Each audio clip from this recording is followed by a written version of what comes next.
week. I was reading, I think, to try to understand my own experience and also to understand how to move through the world, because I hadn't received a lot of that instruction, how to move around and in my body with my particular set of intersections and beliefs in the outside world, away from the group, or away from my entire social network that I was familiar with my entire life since I was born. Um, and I was watching docuseries or documentaries. I remember reading a book about Jonestown, but the thing is that the way that cults were represented in the media that I was engaging with didn't show me that it could be similar to the experience that I had growing up. So for about 10 years after I left, I had no idea.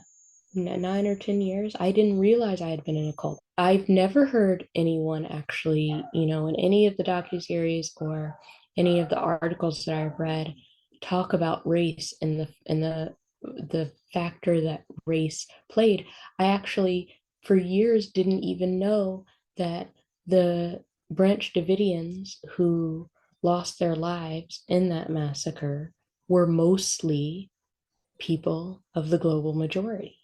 It was like at least 40, almost 40 people out of the 76 people. So just a little more than half.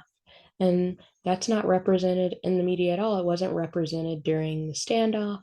I actually only discovered that by looking up the name people who are marginalized by their gender, by their race, by their sexuality, experience just by virtue of participating in the larger society and the injustices that they experience in a disproportionate way.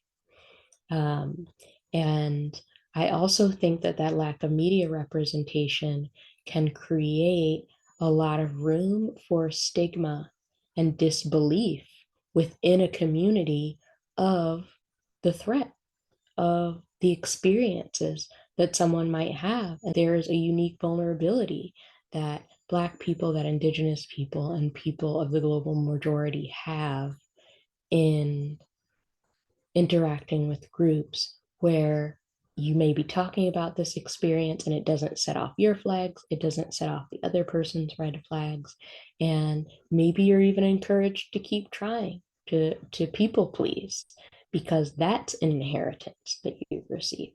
So this, it's getting more complex. I hope you can see like the complexity here and the harm that's caused really from media and research, academic research on coercive and controlling groups, on cults, not naming the impact of racialization, of, um, these intersecting identities that people have on their susceptibility to the groups and also on their ability to recover if they leave. I mean, it is a very concentrated experience of authoritarianism that's different than you would experience just in the larger society, where you would have those experiences too, but it wouldn't be quite so concentrated and focused.